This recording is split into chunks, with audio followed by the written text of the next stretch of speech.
Rabbil alamin wassalatu wassalam ala asyrafil anbiya'i wal mursalin wa ala alihi wa sahbihi ajma'in. Subhanaka la ilma lana illa ma 'allamtana innaka antal alimul hakim. Rabbi shrah li sadri wa yassir li amri wahlul 'uqdatam min lisani yafqahu qawli. Amma ba'd. Alhamdulillah ala ni'matil Islam, alhamdulillah ala ni'matil iman, wa kafa biha min ni'mah. Alhamdulillah, segala puji bagi Allah Subhanahu wa ta'ala yang menganugerahkan untuk kita Al-Quran, yang menganugerahkan kepada kita kefahaman tentang Al-Quran, yang memberikan rezeki bagi lisan kita, mata kita, telinga kita, seluruh anggota tubuh kita didekatkan dengan pemahaman-pemahaman Al-Quran.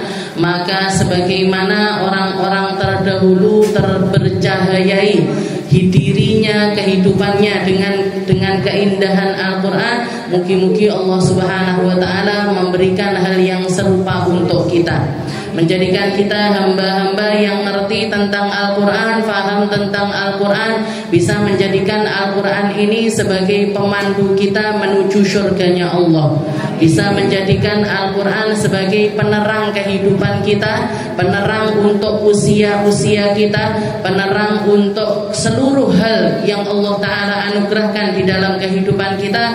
Mugi-mugi dengan dekatnya kita dengan Al-Quran tambah naik derajatnya di sisi Allah Subhanahu wa ta'ala.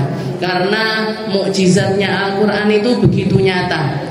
Mukjizatnya Al-Quran itu mampu merubah manusia-manusia yang dulunya sangat-sangat keras sekali, yang sekeras batu, yang seakan-akan gak punya kasih, gak punya rasa sayang, gak kenal rasa cinta. Dengan adanya Al-Quran berubah 180 derajat, berubah 100% kehidupannya dengan hidayahnya Al-Quran. Salah satu contoh yang paling terkenal mungkin kita tahu adalah Sayyidina Umar bin Khattab. Sayyidina Umar bin Khattab itu begitu keras, luar biasa. Semua orang di penduduk Mekah yang kuat-kuat itu semuanya ditantang sama Sayyidina Umar, diajak duel, dan beliau lebih sering menang dibanding kalahnya. Bahkan mungkin bisa dihitung jari aja kalahnya Sayyidina Umar. Bagaimana beliau berangkat bawa pedang untuk dengan niatan membunuh Nabi Muhammad SAW, tapi ketika di tengah jalan ada orang mengatakan, kamu kok repot-repot mau membunuh Muhammad, itu loh adikmu sendiri masuk ke dalam agamanya Muhammad. Adikku yang mana? Itu Fatimah bintul Khattab. Adikmu yang namanya Fatimah, putra dari Khattab. Maka balik arah, yang maunya ke rumahnya Nabi pergi ke rumah adiknya, ke rumah Sayyidah Fatimah bintul Khattab. Maka begitu masuk ke masih ada di depan pintu rumahnya, beliau mendengar bacaan Al-Quran di dalam. Qaha ma anzalna 'alaikal qur'ana litashqa. Jadi ayat-ayat awal dari surat Qaha begitu dibuka, didobrak, katanya ini Sayyidah Fatimah ini sudah ketakutan sekali, sangat takut sekali karena tahu perangai keras kakaknya. Sembunyi, nyari alasan-alasan dan lain sebagainya. Katanya Sayyidina Umar, mana itu? Mana kertas yang tadi kalian baca itu mana? Bacaan yang tadi kalian lantunkan itu mana? Saya yakin itu bukan kalimatnya manusia, tapi itu kalimat dari Tuhan pencipta alam semesta. Maka disitulah beliau diberikan, dan Sayyidina Umar ini termasuk salah satu orang dari sekian banyak orang yang gak kenal baca tulis di negeri Mekah. Beliau termasuk orang yang bisa baca tulis. Jadi orang jahiliyah waktu itu mayoritas gak bisa baca, gak punya kebiasaan membaca, gak punya kebiasaan menulis. Jadi belajar baca tulis itu belum masyhur di antara manusia, belum banyak orang yang mampu melakukannya. Tapi Sayyidina Umar karena pendidikannya beliau yang tinggi, karena keluarganya beliau yang mulia, beliau bisa baca tulis. Maka dibaca itu, dibaca ayat-ayat awal dari surat Thaha, dan setelah itu beliau memutuskan untuk masuk ke dalam agama Islam. Juga salah satu hal yang menunjukkan betapa kerasnya Sayyidina Umar terdahulu, dikatakan Rasulullah pernah melihat Sayyidina Umar nangis. Setelah nangis ketawa. Nangis sampai berderai air mata, habis itu ketawa-ketawa. Katanya Rasul, wahai Umar, betapa dekatnya tawamu dengan tangismu. Kamu ini kok bareng guyu, bernangis guyu, bersabtu minggu, gitu. Bernangis kok guyung-guyung itu kenapa? Akhirnya diceritakan sama Sayyidina Umar, ya Rasul. Saya ingat dulu di zaman jahiliyah, betapa bodohnya pemikiran saya. Kalau bukan karena Al-Quran, kalau bukan karena agama Islam, kalau bukan karena hidayah dari Allah Subhanahu wa Ta'ala, sungguh saya ini istilahnya akan tetap berada di dalam kegelapan. Apa yang terjadi wahai Umar? Saya ingat dulu wahai Rasul, saya itu yang bikin saya nangis itu saya menyesali 10 orang putri saya yang pernah saya pendem hidup-hidup.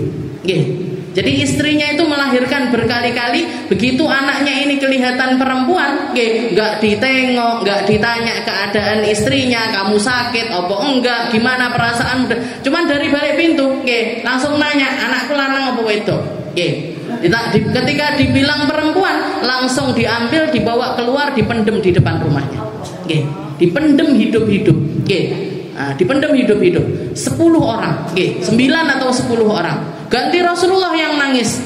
Katanya Rasul, apa enggak tergerak sama sekali hatimu wahai Umar ketika kamu mendem anak-anakmu itu, apa enggak gerak sama sekali hatimu? Katanya Sayyidina Umar, enggak ya Rasul, aku mendem mereka kayak mendem botol.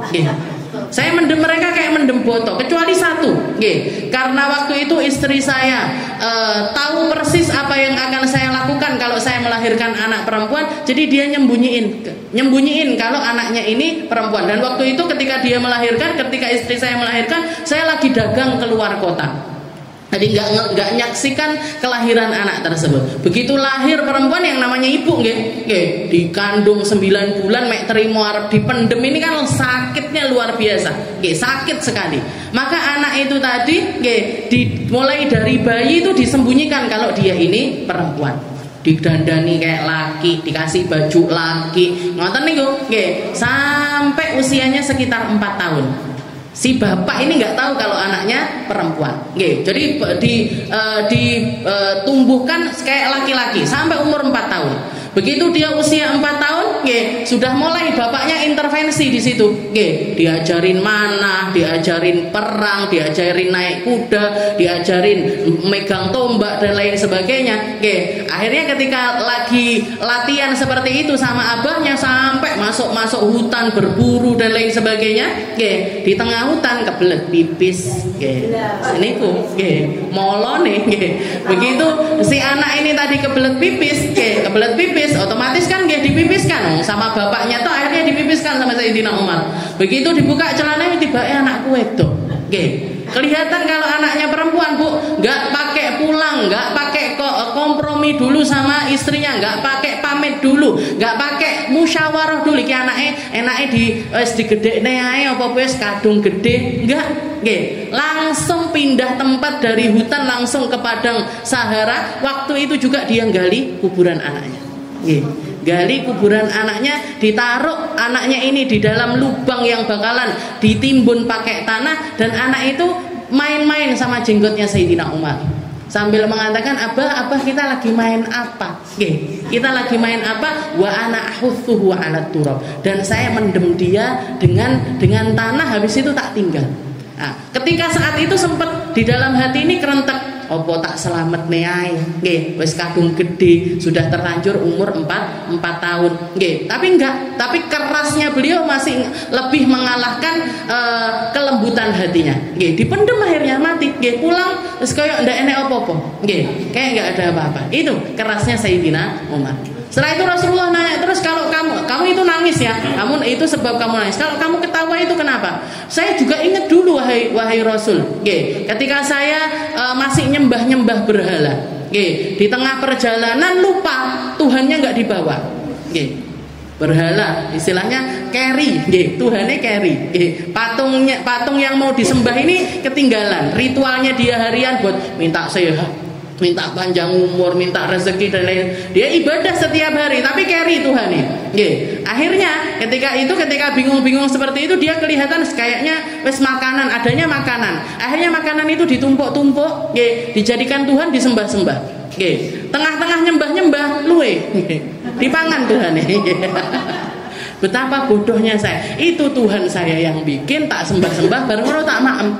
Dia lo nggak bisa menyelamatkan dirinya sendiri, lah kok tak sembah. Betapa bodohnya saya. Itu Sayyidina Umar. Tapi dengan hidayahnya Al-Quran berubah. Berubah 180 derajat, berubah 100% menjadi seseorang yang luar biasa di dalam pemikirannya, di dalam strateginya, di dalam keimanannya, di dalam kedekatannya kepada Rasulullah SAW. Dan begitulah orang yang dapat hidayahnya Al-Quran, orang yang kena klik sama apa isinya Al-Quran nyampe ke dalam dirinya, itu akan merubah seluruh kehidupan orang tersebut. Jadi rezeki besar ini. Kita belajar Al-Quran, kita belajar tafsir, kita belajar perkara-perkara tentang Allah Subhanahu wa Ta'ala, utamanya dari Al-Quran. Itu adalah rezeki yang tidak akan bisa kita beli dengan harga apapun, seberapapun. Karena enggak semua orang mendapatkannya. Enggak semua orang dapat kesempatan, enggak semua orang bisa dapat hidayahnya Al-Quran, enggak semua orang bisa menikmati keindahan kalam-kalamnya Allah Subhanahu wa Ta'ala. Hanya mereka-mereka yang dikasih hati yang bersih. Kalau Sayyidina Utsman mengatakan, idza taharatil qulub masyabi'at min kalamillah. Kalau hatinya orang itu bersih, dia nggak akan pernah kenyang dari Al-Quran. Makanya para ulama, orang-orang terdahulu itu mesti punya porsi. Porsi untuk berinteraksi khusus dengan Al-Quran. Karena setiap kalimat-kalimat di dalam Al-Quran masuk ke dalam diri orang, setiap orang punya feel-nya masing-masing. Semua orang punya rasanya masing-masing. Makanya para ulama mengatakan, kalau kamu pengen ngobrol sama Allah Ta'ala, buka Al-Quran. Kalau kamu pengen berbincang-bincang dengan Allah Ta'ala, baca Al-Quran. Di situ kamu akan melihat bagaimana cara Allah Ta'ala di dalam memperlakukan hambanya. Kamu akan mendapatkan seluruh perkara hidupmu, jalan keluarnya ada di dalam Al-Quran. Al-Quran itu terserah. Mau jenengan pakai buat apa saja terserah. Jenengan sakit nyari obat dari Al-Quran, monggo. Jenengan buntu pikirannya nyari jalan keluar dari Al-Quran, monggo. Jenengan dalam keadaan kesusahan nyari tenangnya hati di dalam Al-Quran, monggo. Sayyidina Ali bin Abi Thalib yang terkenal dengan nama Madinatul Ilm, negerinya ilmu, beliau menyelesaikan semua perkara pakai Al-Quran. Bahkan di zaman Sayyidina Umar, ketika khalifahnya atau presidennya ini Sayyidina Umar, pernah ada, jadi beberapa kali terjadi. Makanya Sayyidina Umar itu beliau mengatakan, laula Ali lahalaka Umar. Kalau bukan karena Ali ada di samping saya, kalau bukan karena Ali jadi menteri saya, kalau bukan karena Ali jadi penasehat saya, entek Umar ini. Nggak iso apa-apa jadi pemimpin, nggak bisa apa-apa. Jadi banyak masalah yang nggak terselesaikan kecuali karena kalimat-kalimat yang keluar dari Sayyidina Ali. Ketika Sayyidina Umar didatangkan, ada satu kasus di mana ada dua orang perempuan hamil, lahiran di seorang bidan, dilalah lahiran bareng. Ketika proses lahiran ini mati lampu. Jadi begitu lahir, satu anaknya laki, satu anaknya perempuan. Dua-dua ibu itu tadi ngakoni lek anake sing lanang. Mbak, sing lanang anakku. Sing satunya kok enggak, anakku sing lanang. Sing wedok enggak enek sing ngakoni. Bingung Sayyidina Umar enggak ada saksinya, enggak ada. Bidannya enggak ngerti. Mati lampu Sayyidina Umar, enggak kelihatan apa-apa, gelap gulita. Gelap. Jadi enggak tahu ini anak ini yang mana punyanya, yang mana punyanya. Yang laki ini anaknya siapa, yang perempuan anaknya siapa, enggak ngerti. Dibawa, dipanggil Sayyidina Ali. Wahai Imam Ali, ini ada kasus seperti ini, gimana ini? Katanya Sayyidina Ali, gampang aja. Ambil sampel air susu dari dua ibu itu tadi. Ambil sampel air susu dari dua ibu tersebut. Diambil air susunya masing-masing. Ternyata yang satu lebih pekat dibandingkan yang satunya. Setelah itu Sayyidina Ali mengatakan, yang pekat yang anaknya laki, yang encer yang anaknya perempuan. Katanya Sayyidina Umar, dalilnya apa? Kamu ngomong kayak gitu itu pakai apa? Risetnya apa? Belum ada kedokteran, belum ada tes DNA, belum ada apa-apa, kok kamu bisa memutuskan segampang itu? Katanya beliau, saya ngambil ayatnya Al-Quran. Apa itu? Lidzakari mithlu hadzil unthayain. Bagi laki-laki porsinya 2 kali lipat perempuan. Lidzakari mithlu hadzil unthayain. Meskipun ayat ini adalah ayat yang menjelaskan tentang hukum waris, tapi secara makna, secara hikmah, laki-laki itu punya porsi 2 kali lipat dari perempuan. Baik itu jatah warisnya, baik itu logikanya, baik itu kekuatannya, baik itu daya fikirnya dan lain sebagainya. Laki-laki itu punya kapasitas 2 kali lipat perempuan. Punya kapasitas 2 kali lipatnya perempuan. Makanya jangan pernah remehkan laki-laki. Jangan pernah remehkan laki-laki. Adu panco jenengan karo wong lanang kalah mesti. Mesti kalah. Jadi itu. Dan banyak cerita semisal ini banyak. Diselesaikan oleh Sayyidina Umar di zaman kekhalifahan Sayyidina jadi diselesaikan sama Sayyidina Ali karena Sayyidina Ali ini orang yang hidup serumah sama Nabi mulai dari awal. Beliau anak kecil pertama yang masuk ke dalam agama Islam. Jadi sudah kenal Al-Quran bahkan sebelum beliau balik. Ngelihat Rasulullah sholat, ngelihat Sayyidah Khadijah sholat, akhirnya masuk Islam. Dan beliau mengatakan tidak ada satu ayat pun di dalam Al-Quran kecuali saya tahu persis di mana turunnya, sebab nuzulnya ini apa, hikmah di dalamnya apa, hukum yang terkandung di dalamnya ini apa, saya tahu semuanya. Itu Sayyidina Ali bin Abi Thalib. Kita lanjutkan pembahasan kita masih di dalam surat An-Nazi'at. Bismillahirrahmanirrahim. Suratun Nazi'at Makkiyah wa hiya 46 ayah. A'udzu billahi minasyaitonir rajim. Bismillahirrahmanirrahim. Wan nazi'ati gharqa wan nashitati nashta was sabihati sabha was sabiqati sabqa fal mudabbirati amra yauma tarjufur rajifah. Seperti yang pertemuan lalu kita membahas bahwasanya di dalam ayat-ayat ini Allah Subhanahu wa taala yahlif bersumpah atas nama ciptaan-ciptaannya yaitu para malaikat. Terutamanya terkhususnya adalah malaikat-malaikat pencabut nyawa. Wan nazi'ati gharqa wan nashitati nashta. Allah taala memiliki malaikat-malaikat yang punya tugas untuk mencabut nyawa dengan cara yang keras luar biasa. Juga ada malaikat-malaikat yang mampu mencabut roh seseorang, seorang hamba dengan lembut selembut-lembutnya. Semuanya tergantung dengan keadaan hamba tersebut. Kalau dia orang kafir, kalau dia orang yang banyak maksiatnya, kalau dia orang yang banyak kesalahan dan belum bertaubat kepada Allah Subhanahu wa taala, Allah taala Maha mampu untuk mencabutnya dengan sekeras mungkin. Dan di sini Allah taala ngasih spill, atau semacam kalau kita mau bikin event gitu teasernya. Jadi di sini Allah taala menggunakan kalimat wan nazi'ati gharqa, para malaikat yang mencabut. An-nazi'at, an-nazi' itu para pencabut. Al-gharqa, kalimat ghariqa itu biasanya dipakai untuk sesuatu yang tenggelam. Sesuatu yang nggak nampak, sesuatu yang nggak kelihatan terus dikeluarkan. Karena ruhnya manusia ini semacam seseorang yang tenggelam, jadi menyatu dengan tubuhnya dia.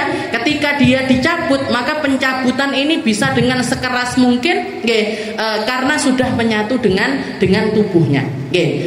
Ghariqa itu juga sebenarnya kalimat khusus untuk orang yang tenggelam di laut.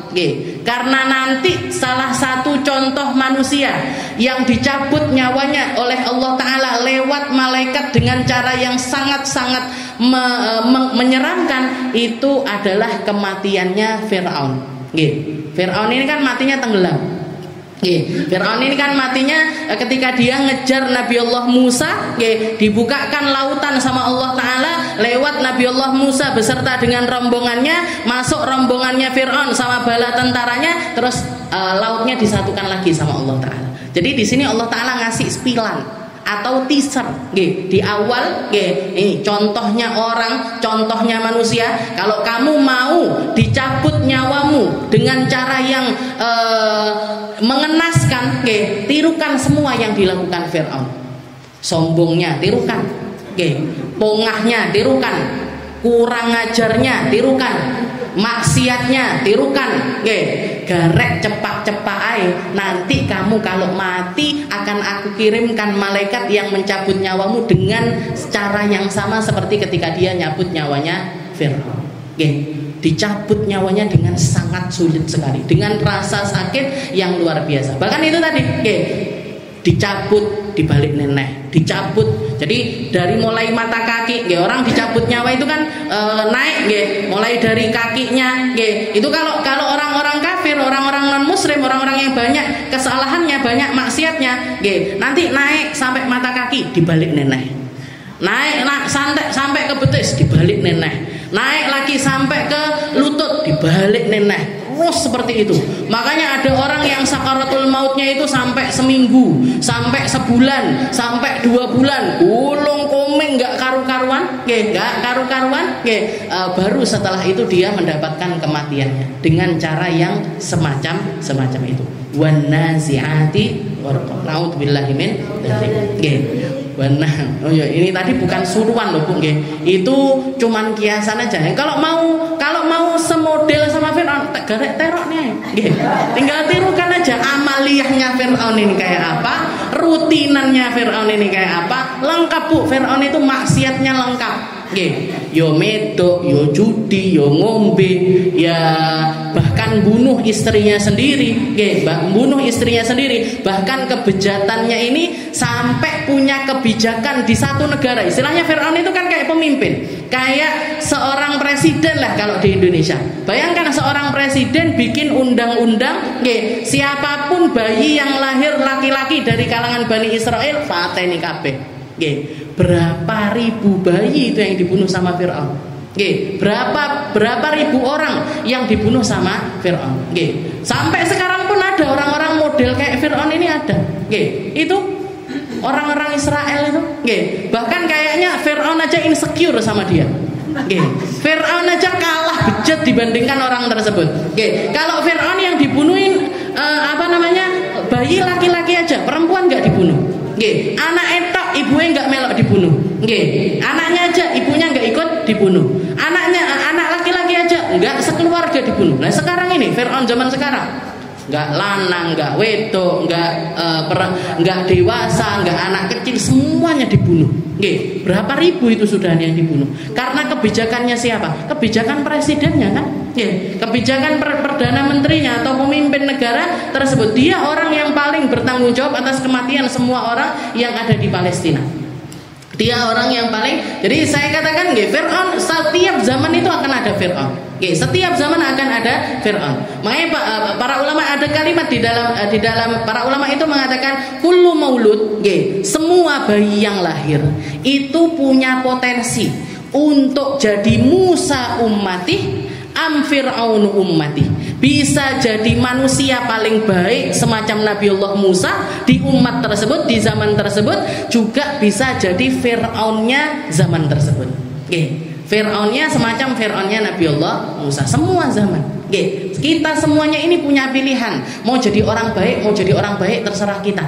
Mau ngelakoni hidup dengan cara yang baik, mau ngelakoni hidup dengan cara yang enggak baik, terserah kita. Enggak, dan itu semuanya enggak ada pengaruh antara lingkungan, pendidikan dan lain sebagainya. Nggih, yaitu punya andil, tapi enggak melulu tentang hal tersebut. Nggih, jenengan lihat Nabi Musa, nggih, Musa dulu di zaman Nabi Musa itu ada 2 macam Musa. Ada 2 orang yang namanya Musa. Ada Musa yang jadi nabi, keluar adiknya Nabiullah Harun. Ada juga Musa yang lain namanya Musa As-Samiri. Musa As-Samiri. Musa As-Samiri ini anak zina. Jadi orang tuanya berzina, melahirkan dia, dibuang sama ibunya. Ditemu sama malaikat Jibril. Digedekne sama malaikat Jibril, diopeni sama malaikat Jibril, tapi justru malah menyesatkan umatnya Nabiullah Musa. Makanya para ulama mengatakan Musa yang dididik sama Fir'aun justru malah jadi nabi, Musa yang dididik sama malaikat Jibril malah jadi orang yang sesat. Jadi kita ini punya, meskipun misalkan keluarga kita bobrok, keluarga kita, lingkungan kita buruk, kita lahir dari orang-orang yang nggak kenal sama agama, jauh dari agama, bukan berarti kita harus pasrah. Pancen yo kuwi anake kiai piye nggak jadi kiai, itu anaknya orang alim gimana dia nggak jadi alim, dia anaknya orang baik gimana dia nggak jadi orang baik. Ini loh Aden Musa yang dididik sama seburuk-buruknya manusia tapi tetap jadi nabinya Allah Ta'ala. Ketika hidayah itu diberikan sama Allah Ta'ala kepada seseorang, Allah Ta'ala semua hal yang dianggap manusia bisa berpengaruh kepada orang tersebut itu jadi nggak berlaku lagi. Seburuk apapun keadaan kita tetap bisa jadi orang baik. Seburuk apapun lingkungan kita, kalau dapat hidayah dari Allah Ta'ala, itu dia akan tetap bisa jadi cahaya meskipun di tengah kubangan lumpur sekalipun. Permata tetap permata meskipun di dalam lumpur. Kerikil tetap kerikil meskipun ditaruh di etalasenya emas. Jenengan dodolan emas dikei watu, wong panggah milih emas timbangane watu. Nggak akan batu ini dihargai seharga emas juga nggak bakal. Kilo wis jejer karo emas sekian puluh tahun, masa kamu nggak mau beli batu ini dengan harga emas? Nggak mau, Bu. Emas 1 gram sekarang 2.500.000, sing emas panggah 2.500.000, kerikil panggah ndak enek regane. Nah seperti itu. Jadi makanya nggak perlu kita itu meratapi nasib kita. Ya pancen yo aku nggak mendukung, keluargaku nggak mendukung. Kalau mau jadi orang baik mah baik aja. Kalau jadi orang buruk mah buruk aja meskipun sebaik apapun lingkungannya. Berapa banyak itu anaknya kiai nggak jadi kiai? Gitu. Berapa banyak anaknya orang baik tapi dia nggak baik. Berapa banyak anaknya orang alim tapi dia nggak alim. Bahkan jauh dari akhlak orang tuanya, jauh dari keilmuan orang tua. Jadi nggak ada pengaruhnya. Semuanya bisa memilih langkahnya dia. Langkahnya dia mau jadi orang baik, mau jadi orang nggak baik. Nah ini juga gitu. Wan nasi'ati gharqa wan nasyitati nashta. Kamu tak kasih umur. Kamu saya kasih kesempatan untuk hidup. Kamu sendiri yang istilahnya bisa menata kehidupanmu untuk nanti kamu mengakhiri hidupmu itu seperti apa. Terserah kamu mau dicabut nyawamu sama malaikat yang an-nazi'at, atau kamu mau dicabut nyawamu oleh para malaikat an-nasyitah. Yang nyabut dengan lembut atau yang nyabut dengan keras. Semuanya tergantung dengan, makanya Rasulullah mengatakan manusia itu akan dimatikan sebagaimana dia menjalani kehidupannya. Mayoritas orang itu mati seperti kebiasaan hidupnya. Kalau kebiasaan hidupnya baik, dia insya Allah bakalan mati baik. Kalau dia selama hidupnya nggak baik, dia bakalan mati dalam keadaan nggak baik. Tapi kan ada hadis yang mengatakan ada orang-orang yang dia itu hidup melakukan amal-amal ahli surga sampai hatta bainahu wa bainal jannah, sampai antara dia dengan surga itu tinggal 1 jengkal. Fa'amila amala ahli nar, tahu-tahu dia melakukan amalnya orang ahli neraka. Setelah itu dia mati dalam keadaan su'ul khatimah. Ada juga orang yang seumur hidupnya dia melakukan keburukan, bahkan antara dia dengan neraka cuma tinggal 1 jengkal. Tahu-tahu dia melakukan amal kebaikan, mati dalam keadaan husnul khotimah. Katanya para ulama, ini hadis yang paling ditakuti sama semua orang baik. Sama semua para wali-walinya Allah, orang-orang baik itu paling takut dengan hadis ini. Karena kita semuanya nggak ngerti akhir umur kita. Kita semuanya nggak ada yang pasti di akhir umur kita ini bagaimana. Tapi para ulama mengatakan yang semacam ini, yang diperlakukan sama Allah Ta'ala dengan cara semacam ini, itu 1:1000. 1:1000. Sama kayak misalkan ada 1000 orang naik ke atas gunung yang tinggi, terus bunuh diri kabeh, menjatuhkan dirinya ke jurang misalkan, menjatuhkan dirinya ke jurang. Setelah itu antara 1000 orang ini tahu-tahu ada 1 orang yang selamat. Yang 999 mati. Lah rata-rata orang jatuh dari ketinggian 1000 meter mati napa mboten? Mati. Sing enggak mati niki sing istimewa. Nggih. Yang enggak mati itu yang ya lain daripada yang lain. Tapi yang seperti itu jarang sekali. Yang mayoritas gimana? Orang baik mati dalam keadaan baik masuk surga. Orang nggak baik mati dalam keadaan nggak baik masuk neraka. Itu mayoritas manusia mati dalam keadaan semacam itu.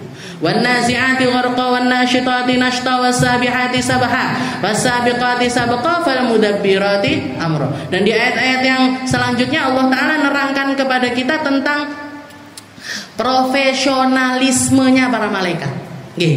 Jadi malaikat itu kalau disuruh turun, disuruh naik. Nggih. Ketika malam Lailatul Qadar suruh turun semuanya sama Allah Taala, turun mereka. Suruh salaman sama semua orang mukmin, salaman sama semua orang mukmin. Makanya di malam Lailatul Qadar itu kita semuanya disapa sama malaikat. Nggih. Kecuali mereka-mereka yang durhaka sama orang tua. Nggih. Tapi malaikat delok gah mutah. Nggih. Malaikat ngelihat orang durhaka sama orang tua, nggih, itu nggak mau nyapa manusia model kayak gini. Nggih, nggak mau juga yang nggak disapa sama malaikat di malam Lailatul Qadar orang-orang yang mudminul khamr, yang tetap minum khamr pakai narkoba padahal di malam Lailatul Qadar, di hari-hari malam-malam mulia, nggih, di hari-hari Ramadan, nggih, dia masih jadi pecandu narkoba, masih jadi pecandu minuman khamr, nggak didelok, nggak direken, nggak direspon sama malaikat. Nggih. Dan yang ketiga, orang-orang yang masih punya permusuhan, nggih, antara muslim dengan muslim yang lainnya. Sik satrunan karo koncone. Nggih. Iki enggak didelok Bu sama malaikat. Nggih. Malaikat mutah ngelihat orang kayak gini. Nggih. Malaikat enggak mau nengok orang yang semacam ini. Makanya selesaikan. Nggih, selesaikan. Kehidupan kita itu pendek sekali. Nggih, kehidupan kita itu pendek sekali. Malaikat itu modelnya seperti itu. La ya'sunallaha ma amarahum wa yaf'aluna ma yu'marun. Nggih. Dan ini bisa jadi contoh kita di dalam menjalani kehidupan kita. Kenapa kok malaikat itu semacam itu? Mereka nggak pernah maksiat, nggak pernah menyalahi aturannya Allah Ta'ala. Apa yang diperintah mereka lakukan. Karena mereka ini adalah makhluknya Allah Ta'ala yang dikasih nikmatnya, letak nikmat kehidupan mereka, letak nikmat keberadaan mereka ketika mereka menjalankan tugas dari Allah Subhanahu wa Ta'ala. Dan manusia kalau mau nyari nikmatnya hidup, kalau mau nyari nikmatnya hidup, jenengan nggak akan bisa menemukannya kecuali lewat ketaatan kepada Allah Subhanahu wa Ta'ala. Dan mengusahakan ketaatan tersebut sampai menjadi sebuah kenikmatan. Itu nikmat yang hakiki. Itu rasa hidup yang sebenar-benarnya. Itu kepuasan yang Allah Ta'ala berikan kepada manusia, nikmatnya surga sebelum mereka masuk ke dalam surga. Makanya salah satu wali yang terkenal, Sayyidah Rabi'atul Adawiyah, beliau mengatakan, saya mahamamtu bisyai'in illa bitulu'il fajr. Selama 40 tahun kehidupan saya enggak pernah lebih sumpek kecuali dengan tulu'ul fajr, kecuali dengan terbitnya matahari. Kenapa? Karena begitu terbitnya matahari, habis waktu saya berdua-duaan dengan Allah Ta'ala. Beliau yang sepanjang malamnya sholat 1000 rakaat. Sayyidah Rabi'atul Adawiyah itu perempuan, tapi setiap malamnya sholatnya 1000 rakaat. Kok bisa orang sholat 1000 rakaat? Adewe mek bayang neto mumet bisa. Jangan kalau mau tahu rasanya sholat 1000 rakaat nanti malam gelar sajadah.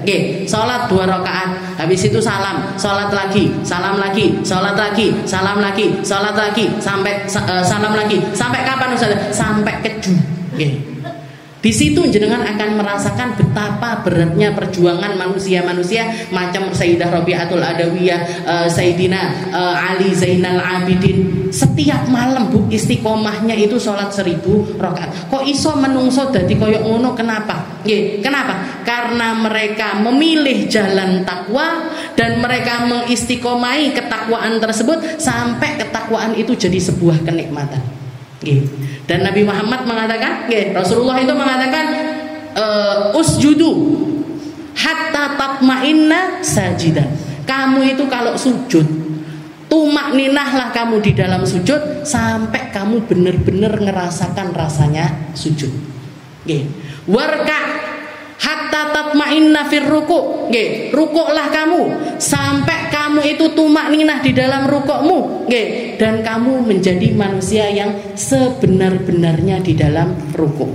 Nggih. Ini hadis ini kalau versinya para ahli fikih mereka keluar hukum bahwasanya ketika kita sholat di dalam rukuk itu harus ada tumakninah, i'tidal harus ada tumakninah, sujud harus ada tumakninah. Tumakninah itu apa Ustazah? Tumakninah itu adalah masa di mana sekiranya seseorang itu mengucapkan subhanallah, alhamdulillah, wala ilaha illallah, wallahu akbar. Kalau di dalam sujud ini jidat nggih. Dahi ini nempel ke tanah nggih sampai sekiranya terucap subhanallah, alhamdulillah, wala ilaha illallah, Allahu akbar. Itu minimalnya tumakninah.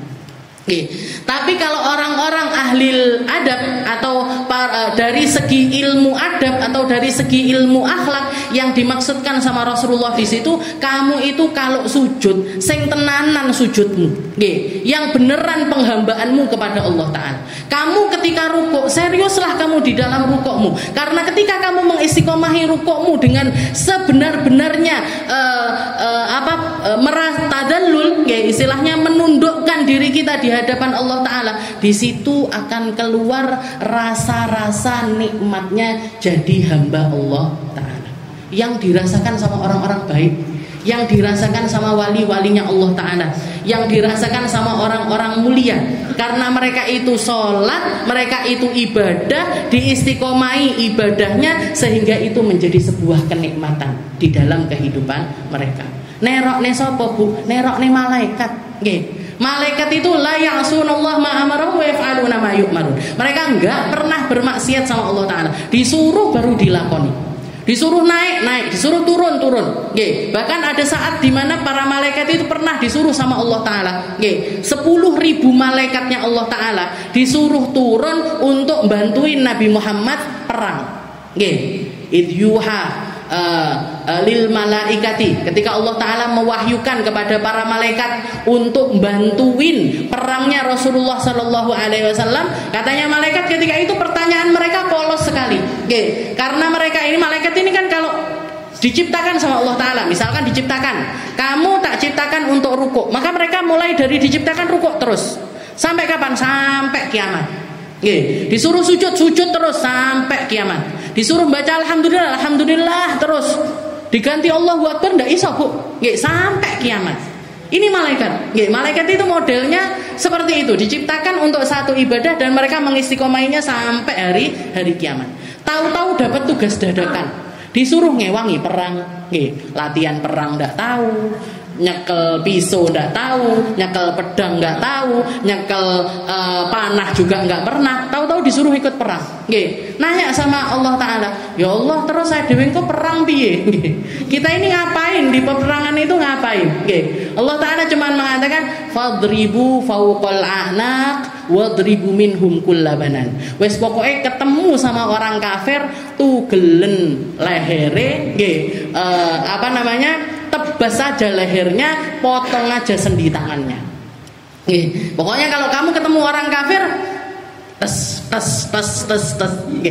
Jadi para malaikat itu begitu turun, mereka ngelihat para orang-orang kafir, ya ini pedang yang dipakai ini mereka nggak tahu cara bunuh yang lain itu nggak tahu. Nggak tahu kalau pedang ditaruh di jantung bakalan bikin dia mati, atau ditaruh di perut nanti dia mati kehabisan kehabisan darah. Nggak ngerti mereka cara bunuh yang lain, nggak ngerti. Karena perintahnya Allah Ta'ala fadribu fauqal a'naq. Putuskan leher mereka, putuskan sendi tangan mereka. Wadribu kullabanan. Putuskan aja di persendian mereka. Makanya dikatakan ketika selesai perang Badar, itu perang pertama kalinya Nabi, ketika pasukannya Nabi cuma 313 orang, ngelawan pasukan orang kafir itu 1000 orang. Jadi nggak imbang, 3 kali lipat memang musuhnya. Makanya Allah Ta'ala ngirimkan bala tentaranya untuk bantuin perangnya Rasulullah SAW. Katanya orang-orang, jadi orang-orang Muslim yang menyaksikan peperangan tersebut, para ahli Badar, orang-orang ahli Badar, mereka itu mengatakan kami itu tahu persis mana mayat yang dibunuh malaikat, mana yang dibunuh sama manusia. Mana yang dibunuh sama orang muslim, mana yang dibunuh sama malaikat itu ketahuan. Kenapa? Sing dibunuh malaikat modelnya podo kabeh. Sirahe tugel kabeh. Tak tak tak tak tak. Jadi mereka cuma turun tak tak tak tak tak tak. Pateni kabeh, nggih entek tugasnya seperti itu. Nggih. Jadi itu malaikat. Nggih. Jadi mereka itu konsisten sekali dengan tugasnya. Dan begitu juga kita manusia ini, nggih. Kalau mau kerja atau mau melakukan sesuatu, nggih. Jadilah orang yang profesional di dalam hal tersebut. Jadilah orang yang profesional di dalam hal tersebut. Atau kalau kita mau bikin sesuatu, limpahkan aja kepada para orang-orang yang memang profesional di situ. Jenengan mau bangun rumah, ojo nyeluk saya. Ustazah, saya mau bangun rumah, tolong desainkan. Ya, desain saya nggak karu-karuan nanti. Bahannya apa Ustazah? Saya nggak ngerti bahan. Jangan mau ngecat rumah manggil saya nggak ngerti caranya. Mau masang wallpaper manggil saya nggak ngerti. Wes lah dadine elek. Misalkan saya masang wallpaper jadinya jelek suwi pisan. Kalau mau bagus gimana? Panggil tukang wallpaper. Mau ngecat panggil tukang cat. Mau bangun rumah, mau desain rumah panggil arsitek. Jadi taruh satu tugas itu sesuai dengan orang yang mampu di dalam hal tersebut. Kalau kita memang nggak mampu di dalam hal tersebut, kita harus tahu kapasitas diri kita. Ojo dadi wong keminter, kabeh milik diayai dhewe. Bangun rumah ndak punya basic bangun rumah, nggak pengalaman bangun rumah, tapi ben irit tak gawe dhewe, tak gambar dhewe, tuku bahan dhewe, ditutuki dhewe, diublek dhewe semene. Ndak karu-karuan niku mesti. Jadi bocor sana, bocor sini, ambruk kono, ambruk kan mesti itu. Wasabihati sabaha fasabiqati sabqa. Jadi malaikat itu semacam itu. Sudahlah mereka ini profesional di dalam tugasnya, mereka juga sangat efisien. Jadi termasuk itu tadi. Kalau ada orang yang dicabut nyawanya sampai sebulan atau seminggu, sekaratnya ini lama, apa berarti malaikatnya ini? Malaikatnya nggak pro ini di dalam mencabut nyawa. Boten, memang disuruh sama Allah Ta'ala seperti itu. Sing iki sekaratnya seminggu, sing iki sekaratnya sesasi, sing iki nggak perlu sekarat langsung plek mati. Ada kan orang-orang yang matinya gampang sekali. Ini semuanya sesuai instruksi dari Allah Subhanahu wa Ta'ala. Wal fal mudabbirati amra yauma tarjufur rajifah. Setelah itu dikatakan, ini tadi seperti yang kita bahas. Ini tadi kan qasam. Sumpahnya Allah Ta'ala. Kalau sumpah itu mesti ada jawabul qasam. Di dalam ilmu nahwu itu kalau ada sebuah sumpah, Allah Ta'ala bersumpah tentang sesuatu, berarti di dalam kalimat itu butuh yang namanya jawabul qasam. Jawaban dari apa yang disumpahkan sama Allah Ta'ala. Kenapa Allah Ta'ala bersumpah dengan makhluknya? Para malaikat-malaikat ini tadi kenapa? Ada jawabannya. Apa yang bikin Allah Ta'ala sumpah atas hal tersebut? Dikatakan para ulama. Tapi ada yang mengatakan jawabnya ada di dalam ayat-ayat selanjutnya. Ada yang mengatakan jawabuhu mahdhuf. Jawabannya itu disimpan, tersimpan, bukan jelas di dalam ayat selanjutnya. Jadi jawab qasamnya apa? Yang pertama para ulama mengatakan la tub'atsunna wa la tuhsyarun. Allah Ta'ala bersumpah atas makhluknya malaikat ini, demi apa? Demi bahwasanya kalian nanti bakalan dibangkitkan dari kematian. Kematian itu pasti, hari kiamat itu pasti. Sebagaimana matimu pasti, kebangkitanmu itu juga pasti. Sebagaimana kamu melakukan amal-amal sakarepmu ketika hidup, balasan dari Allah Ta'ala di hari kiamat itu juga adalah sebuah kepastian. Jadi jawab yang pertama katanya para ulama, la tub'atsunna wa la tuhsyarunna. Demi makhlukku yang mulia ini, mesti kamu bakalan tak bangkitkan setelah mati. Pasti kamu akan mendapatkan kebangkitan tersebut. Itu sesuatu yang gak mungkin gak dilakukan sama Allah Ta'ala. Gak mungkin ada satu orang. Sebagaimana kalian mati itu pasti, bangkitmu itu juga pasti. Gak enek sing kelendran, gak ada. Gak ada yang ketinggalan, gak ada. Semuanya bakalan dibangkitkan sama Allah Ta'ala. Nah, yang kedua para ulama mengatakan, jawab qasamnya ini apa? Inna fi dzalika la'ibratan liman yakhsha. Allah Ta'ala bersumpah bahwasanya dengan keberadaan para malaikat-malaikat ini, kalian itu bisa mengambilnya sebagai ibroh. Jadi untuk orang-orang yang punya ketakwaan sama Allah, untuk orang-orang yang punya rasa takut kepada Allah Ta'ala, dengan adanya malaikat ini aja sudah akan jadi ibroh mereka di dalam kehidupan. Kalian bisa ngambil banyak hikmah dari para malaikat. Kalian bisa menjadikan itu sebagai acuan kalian di dalam menjalani kehidupan. Jadi wong lek kebayang-bayang, malaikat Israel. Misalkan kita, istilahnya selalu merasa malaikat Israel itu ada di samping kita. Kira-kira pripun, Bu? Israel, melaku Israel. Jalan lagi mau ke pasar, melok mau masuk rumah, jangan melok apa mboten. Kita kalau selalu merasa dibersamai sama malaikat Israel, itu lebih daripada cukup untuk kita ini jadi orang baik. Itu lebih dari cukup untuk kita itu. Jadi istilahnya orang kalau ingat mati, insya Allah dia bakalan berubah. Orang kalau kematian itu selalu membayangi dirinya, dia akan memproses dirinya untuk mencapai kematian yang baik. Untuk mencapai kematian yang baik. Jadi jawab qasamnya itu dua hal ini tadi. La tub'atsunna wa la tuhsyarunna. Atau ini di ayat-ayat selanjutnya, inna fi dzalika la'ibratan liman yakhsha. Di dalam keberadaan malaikat itu ada ibroh bagi mereka-mereka yang takut sama Allah Ta'ala. Lek ndak wedi karo Gusti Allah, ya wis. Meskipun tahu tentang malaikat, ya panggah dadi wong.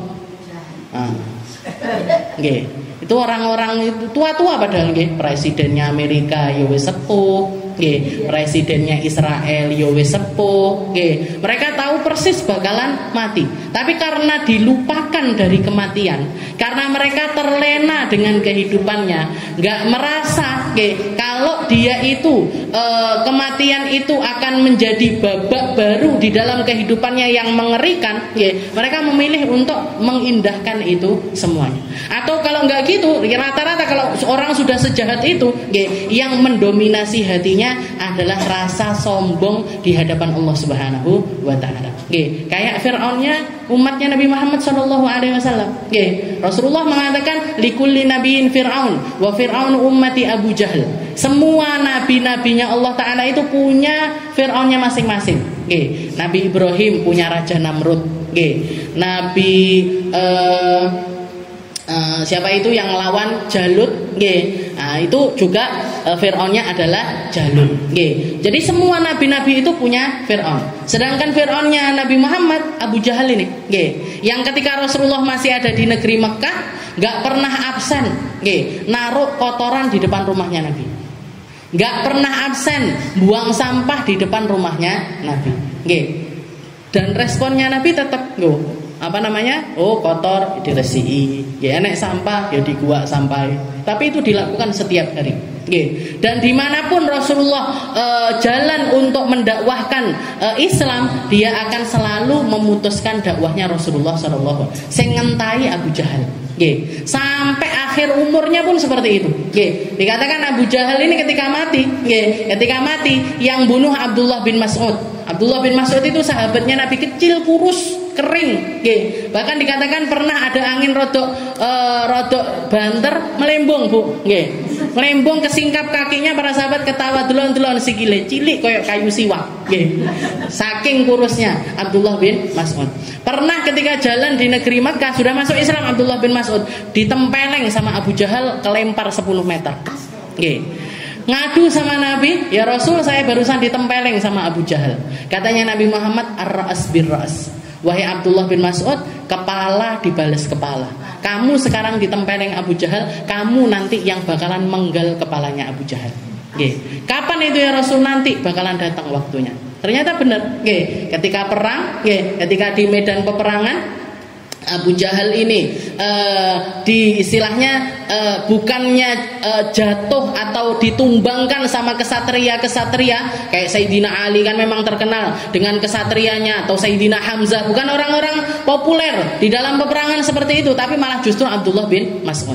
Oke, begitu tumbang Abu Jahal, dikatakan Abdullah bin Mas'ud ini, karena Abu Jahal ini besar, Abdullah bin Mas'ud kecil, naik ke atas perutnya Abu Jahal. Oke, nyarungkan, istilahnya ngambil pedangnya ditaruh di lehernya Abu Jahal. Oke, begitu mau dipenggal, tiba ketul. Oke, jadi pedangnya Abdullah bin Mas'ud ini nggak bisa menggal kepalanya Abu Jahal ini, nggak bisa.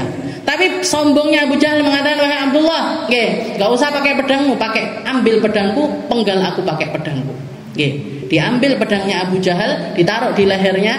Katanya Abu Jahal, wahai Abdullah, baligh salami ila Muhammad, ana adu fid dunya wal akhirah. Salam, sampaikan salamku kepada Muhammad, katakan kepada dia, saya musuhnya dia dunia akhirat.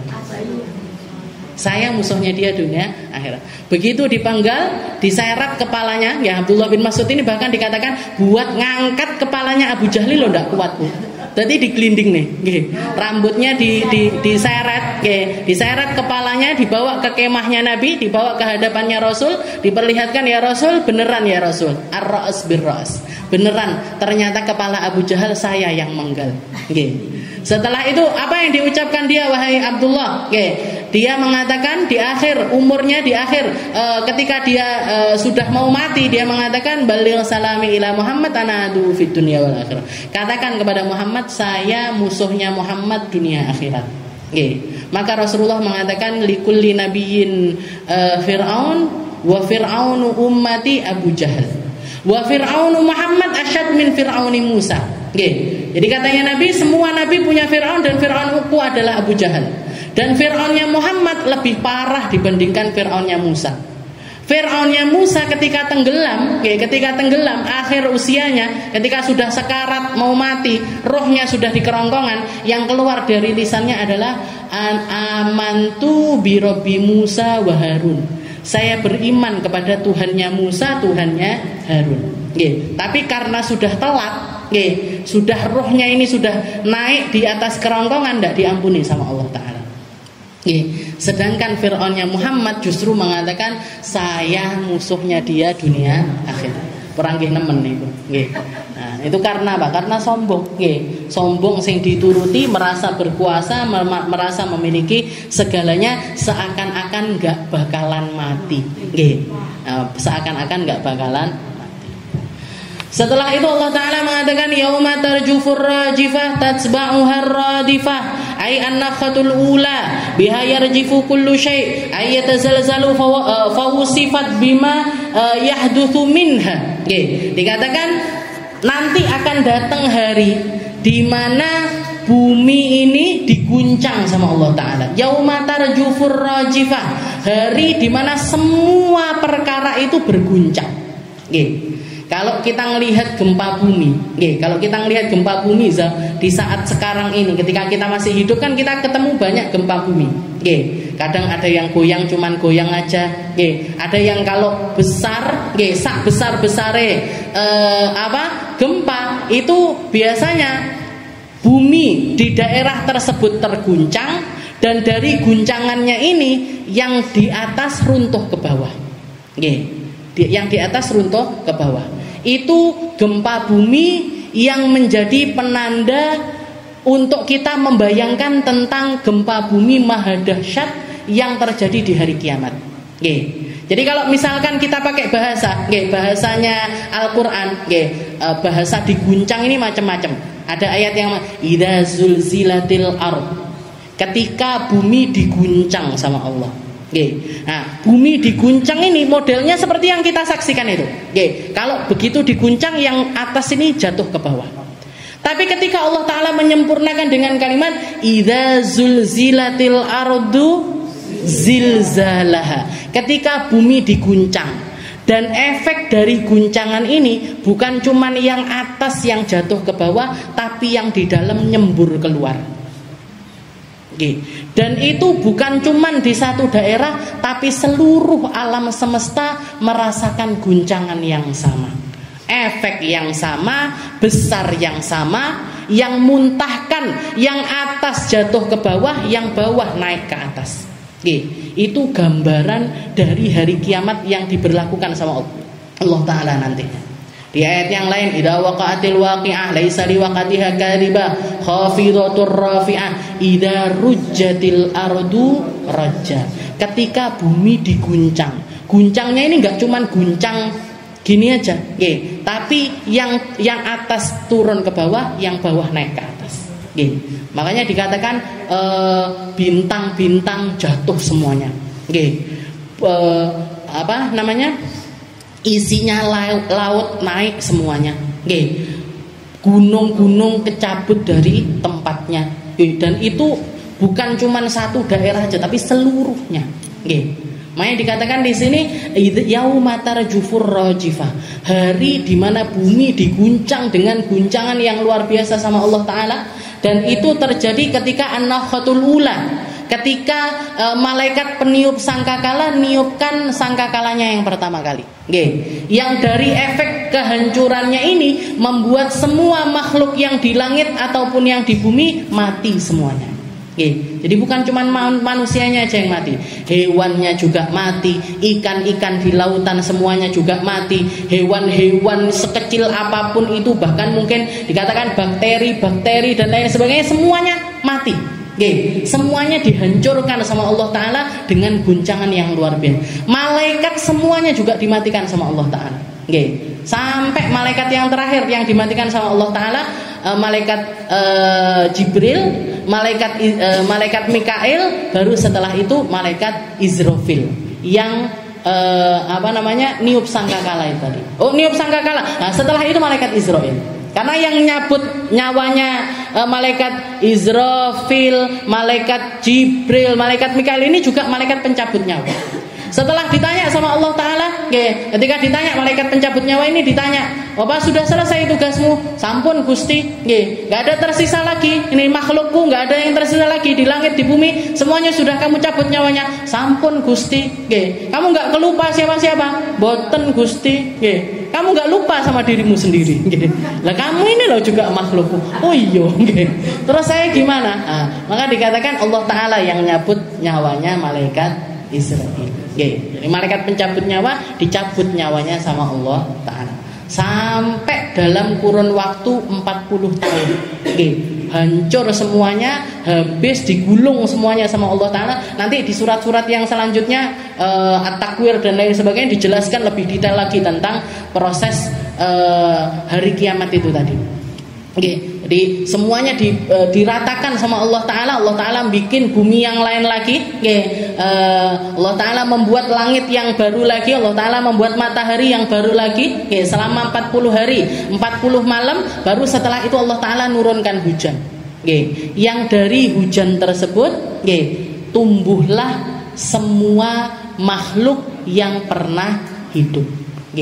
Jadi dari air hujan itu tadi semuanya, yang bahkan yang hancur-hancur, yang manusia yang mati ribuan tahun, ratusan ribu tahun, tuh cuman tersisa tulang ekornya sekecil apapun itu tumbuh lagi.